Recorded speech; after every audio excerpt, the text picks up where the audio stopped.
a lot of the value in getting a professional evaluation is finding out what you need to show in your film to get to the next level, right? If you're a Division One FCS to get to G5 or Power 4, right? That's a big value of this, and I appreciate you sharing those. And if you're looking at your film and you're like, wow, that's something that I can add to my film too, like these are things that college coaches are actually looking for and what they're basing their offers off of. And the good thing is for this player, it's all controllable, which is awesome. How to Get a College Football Scholarship, a series where we evaluate active high school football players. We break down their game film, and at the end, we reveal what level they have the best chance of earning a scholarship in, and most importantly, what they need to do to get to the next level. And joining me today is our head coach here at Next Play, who has 15 years of Division One recruiting experience, Brian Overton. Brian, glad you're here today, man. Who do we got? Who are we evaluating? Yeah, so today we're taking a look at a 2027 offensive lineman. So Okay. he's a pretty intriguing guy. He's got a little bit of everything, right? He's got some stuff that, I really like, some stuff that I think he can get a lot better at. So it's a good evaluation to do because I think he's got some really good upside you can talk a lot about and some things that he can really improve his stock, if he gets better at. So, and again, he's a 27, so we're watching sophomore highlights here. So, Break it down. a little over three and a half minutes. So I'm gonna just like we usually do, just let it run here. I am gonna stop it right here though. So only because this play is first, and we had him correct this. So as I back it up here, I just want everybody to know. So one of the things we told him is, it's really important to get the identifiers on you early. And when I say identifiers, whether you're circling yourself, arrowing yourself, whatever it is, get it on you early, no matter what position you're playing. But we talk about this a lot, especially at offensive and defensive line, because there's so much going on in there at the same time, and there's so many players in there. Now, once the coach watches a couple of plays and he knows what position you're playing, it's a little easier to find you. But so especially early on, make sure you identify yourself before the ball snap, if possible. And that happens a couple times in his tape. So I just wanted to go ahead and address it on the first play. Because as soon as you hit play, one is almost, the ball snapped right away and you don't find him till he's already pulling. And we also had him take these captions off. So I'm going to knock both of those out on this first play. And again, the reason for that is, guys, the coaches can clearly see you're pulling. But you don't want to distract them from evaluating you. Now they see pulling on there, and now they're talking about, well, I can see he's pulling. Why would he put that on there? And the play's running. You know what I'm saying? So it seems very small, but I'm telling you, I've just seen it happen too many times. The coaches can get very distracted, so don't need to put it on there. They can see what's going on. Yeah, coaches Okay? already have distracted. Like a lot of them have that Yeah. kind of like personality, so don't make them more distracted. And so the other reason I wanted to address it is because, one, it's the very first play, and two, we talk about a lot about ordering, being really important. And so right out of the gate, the information slide and all that stuff, obviously we talked about when we sent him the evaluation, but, it goes right into the first play, and it's halfway through the first play. He's not identified, it's got captions. So, you know what I mean? It's kind of getting off to a distracting little rocky start. So I just wanted to, hit on it early on. So obviously on this first play here, you can see him getting out as it runs here. Now I do like this is his first play because of his finish here, and I'll tell you why as we go along here. That's probably his best finish that he had, on the tape. So I do like it for that standpoint. I like the pulling being the first couple of plays because you can kind of see his athleticism.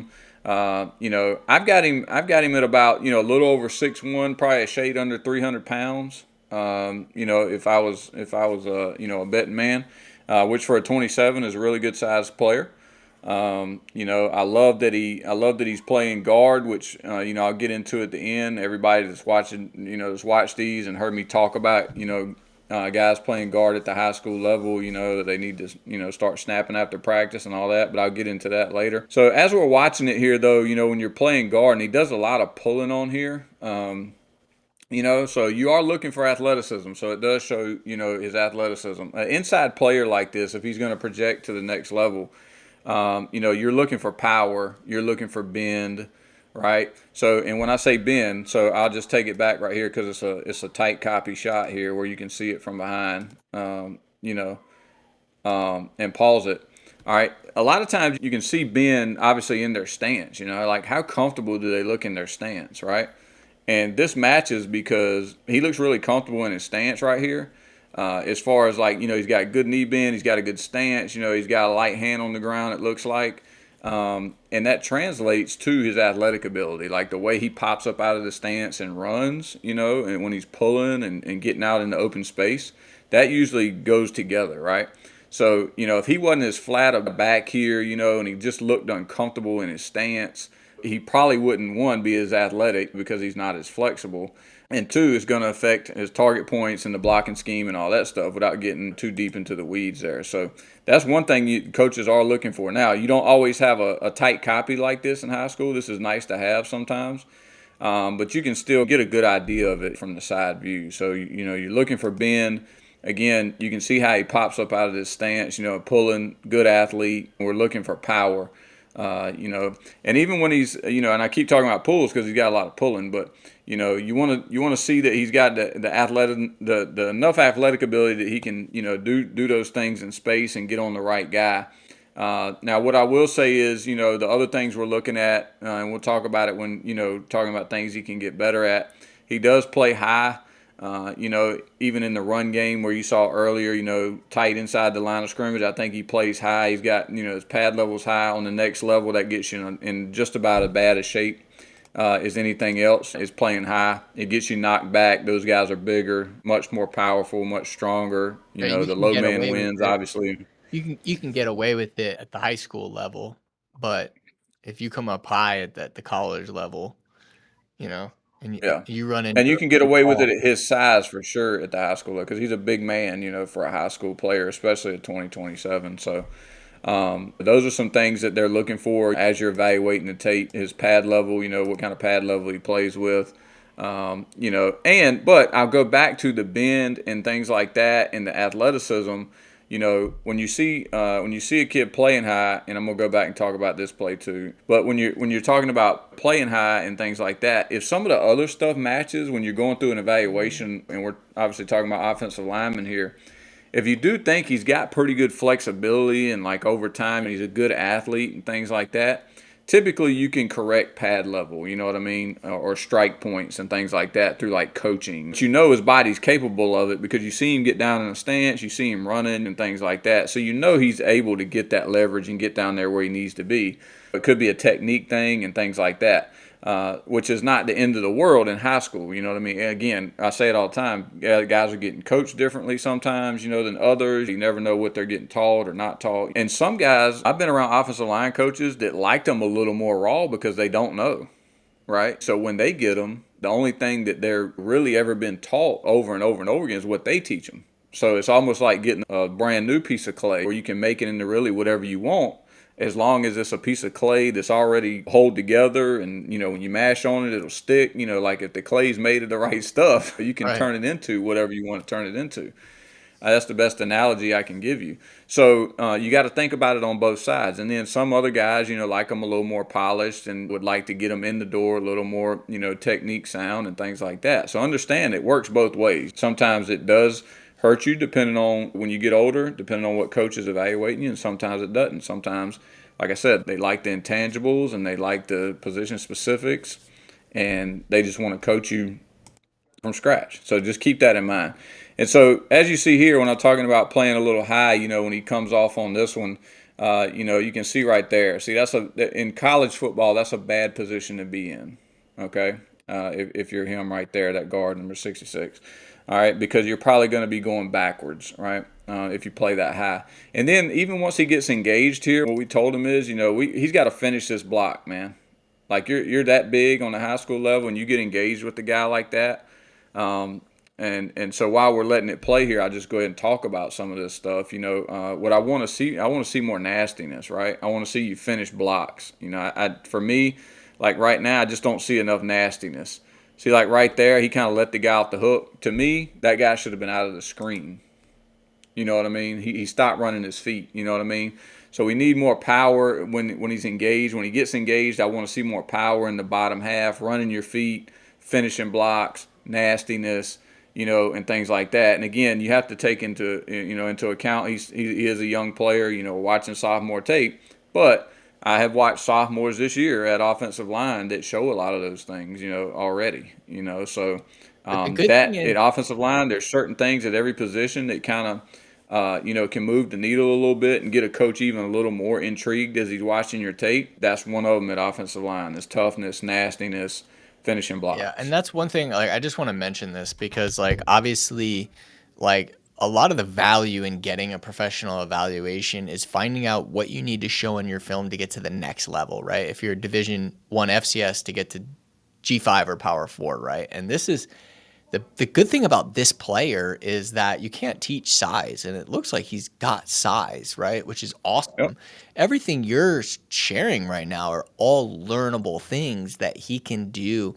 He might even be able to get done by the time season starts and show it on next year's film. And so absolutely. that's a big value of this, and I appreciate you sharing those. But I just wanted to point that out, guys. Is like these are all things that this player, and if you're looking at your film and you're like, wow, I'm like, that's something that I can add to my film too. Like these are things that you can work on that college coaches, Brian's recruited at every Division 1 level. Um, these are what college coaches are actually looking for and what they're basing their offers off of. If you're the parent of a high school football player who wants to earn a college football scholarship and your son is struggling with marketing himself or confidently communicating with college coaches, I wrote this book specifically for you.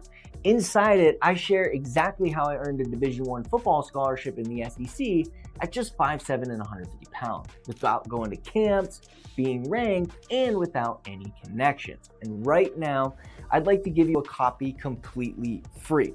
All I ask is that you just cover shipping. I'll drop a link in the description below so you can grab your copy before we run out. So, and the good thing is for this player, it's all controllable, which is awesome. So Yep. it's good Yep. stuff. And that's why we try to be, and especially, and again, like we say all the time on the what we send to the family and the parent and the kid and stuff like that, is much more detail with the voiceover and things like that. But that's why we try to emphasize position specifics, on the evaluation. We try not to just paint with a blanket brush and say, hey, you just need to get stronger, you know what I mean? Or you just need to put on some weight, and things like that.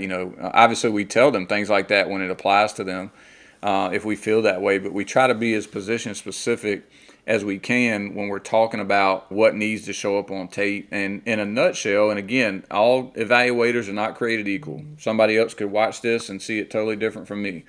But what we do say is, I would say in a general sense, is 80-90% of the guys out there watching it, that stuff's going to be important to them at a minimum, right? If you're taking out scheme and all that stuff, you can't tell who's a good scheme fit for everybody. But position specifics in a general form, we try to really hit on, like I talked about there. Every college coach is going to look how well he bends and his athleticism and his nastiness, his power when he strikes, finishing blocks. All that stuff is pretty universal. So whatever position it is, we really try to dig into that. And when we send to the family on the evaluation to try to, like you said, give them time. And working on stuff like that sometimes is just a frame of mind, right? If he gets that in his head in all season and he's in the weight room and things like that, obviously it won't show up till he starts practicing with his team and like you said, on tape next year. But now it's in his head. That's something that needs to show up. Like he needs to be more nasty. He needs to finish more blocks. He needs to run his feet a lot better and have better pad level when he's striking, and things like that. Where if nobody ever told him that or it never got addressed, then obviously the chances of it getting fixed and helping him on his tape probably not going to happen. So. Yep. Okay. So what division right now, based on his level of play, does he have the best chance of getting a scholarship in? So we had him because of his size, his athletic ability, and some of the really intangible things he's got going on. You can't coach, like athleticism. You can tell he works on his flexibility and things like that. And so for all those reasons, and because he is kind of like a raw piece of clay that we think is going to get better, and I think his tape is going to get a lot better this year. But I think right now, Division II NAIA is a good target for him right now to get some traction, to get on some boards. I would go to some camps in those levels this summer. If I was him, if he was able to, if there are any in June coming up or July, or even if it's a mega camp or something where some of those schools in that levels are going to be there, I would really start doing some outreach to those schools and letting them know they're going to be there. and get in front of some of those. If some of those things start showing up consistently on his tape next year, I feel really good about targeting those levels next year as a junior, just to start the process. Yeah. And I just want to mention a big mistake a lot of people make is they all go to like the D1 camps. And if you're not grading as a D1 player, you're not going to get offers, right? If you go to camps where you're actually grading and then you follow our camp process, which there'll be a link below this video where you can go download the whole process completely free, all the scripts, the templates to send, everything, to make sure that you can actually turn a camp invite into an offer, the whole process. You've got to be doing that, right? You know, you can't just show up to a camp. Also, you want to make sure you're at the right level. That's why getting a professional evaluation is so important. So when you're setting your camp schedule, you're going to camps at the right level. If you haven't gotten a professional evaluation, you do it with us, do it with someone else. I don't care if you do want to do it with us. We'll leave a link below in this video where you can book a 15-minute call with us to see if your son meets the criteria for us to do an evaluation. I just want to mention this, though, as far as going to camps, right? This kid has size, right? And so everybody's telling him he's D1. And it's not that he can't be D1. There's just some things he has to improve upon, right? So some players can look at this and say, well, I'm not D1 right now, or I'm afraid to show this to my son. No, like the whole purpose of this is to get him to that level, right? He's got the size. We got to get him there. But you need to know what you need to work on to get there, right? And so that's the whole purpose of this, right? But I just want to mention this is, everybody's telling him he's Division I. And so my fear is that he's going to go to all these D1 camps. He's going to walk away without offers when he could have went to D2 camps and he could have walked away from each one of those camps with an offer. Especially the indie camps. So what are your thoughts on that and sharing that? Because that's happening with someone with this size, right? Everyone's telling him he's D1. Yeah, a couple of things are happening, I think, and and I'm not saying it's because of us, but I do think some of it is, a lot of, especially on social media and things like that, now some of the other, recruiting gurus or whatever you want to call it now are starting to tweet about it even more. Like, you're camping at the wrong place. And I will say, obviously, a bunch of Division I schools across the board and things like that, and it's absolutely true. Like a kid this size as a sophomore would come, and we'd be like, "Hey, he's a pretty good player," but we'd already have the 10 guys that are on our board, getting reps in front of him. While he may have gotten to be a better player while he was there, it didn't move the recruiting needle for him. Whereas if he would have spent his time at a D2 like NAIA. Like there's a lot of those popping up now. That's why I said a mega camp. Like the NAIA Division II schools, I think are doing a nice job now of putting together some camps where it's for that level of player, and they're getting multiple schools there, just kind of like the big Power 4 schools are doing, and some of the Division I conferences are doing.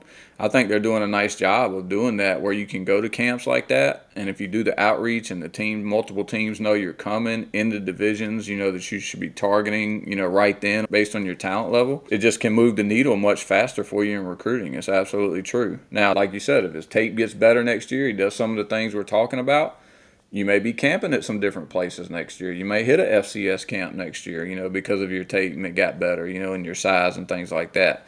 So that's the other thing I try to reiterate to parents a lot of times. When we do the initial evaluation, that doesn't necessarily mean that's what he is forever now. Like it can change. Like we're working with guys right now, several of them that they've gotten better and their tape's gotten better and they started targeting a little different school, So you have to keep that in mind as well. Yeah, absolutely. I mean, there's a lot to that. I've been interviewing a lot of head, D2 and FCS coaches. And those of you that listen to our podcast, you could see those interviews there. And they're putting together some really good indie camps, like individual camps, just like the FBS programs and the Division I programs.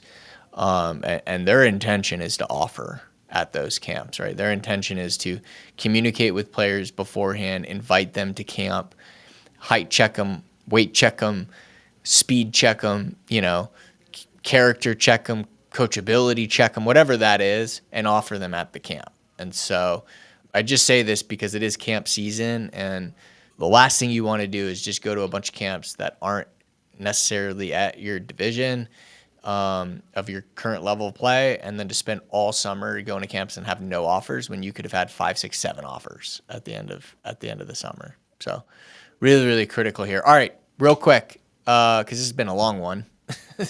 what does he need to do to get to the next level? I know you kind of hit on it. Is there anything Yeah, else yeah. that we didn't talk about already that you want to add? The only thing I wanted to talk about briefly is what I talked about kind of when we were going through the tape. Okay, he's playing guard. You can tell he's athletic, things like that. I would highly encourage him after practice, before practice, to snap. Okay, get some work in at center. Go to your coach and say, hey, coach, he may already be the backup center. I don't know. But coach, can I just get some work in at center? One or two reps, a day or something like that, or stay after and actually snap. And so you've done it over and over again, because those interior guys, I'm telling you, that can play all three of those spots. And what I mean by that, left guard, right guard, and center. If you can play any of those spots, it just makes you so much more marketable. I can't tell you how many guys that I've recruited over the years, interior players, interior offensive line players, at times how much that moved them up the board knowing that they could play center. Now, do we need them to play center right away? Maybe not. We may be locked in at center. But I tell you this, I've only been in this situation a few times where, like, our center went down and then the backup guy, for whatever reason, couldn't go and was down, and you're screwed. So people don't ever think about that enough. Like people that can play center and you can slide them in there if you absolutely need to, makes you marketable. It absolutely does. So I would highly encourage him to do that. Beautiful. Okay, awesome. Cool. Good stuff, Brian. Really appreciate you jumping on and sharing that. And I hope you got value from this video. If you did, and you'd like to watch more of our evaluations or our podcast or how-to type videos we post every single week here on YouTube, consider subscribing. And if you do, hit the bell notification. Interesting stat, only 21% of our viewers are subscribers, and we would really appreciate it. If you did, it helps us to continue to make really good content. And like I said earlier, if you'd like our entire process, all our templates, scripts, and everything on how to turn a camp invite into a scholarship, I'll leave a link in the description below where you can download that completely free. And if you'd like to see if your son meets the criteria for a professional evaluation, I'll also leave a link in the description below. We look forward to seeing you on the next one.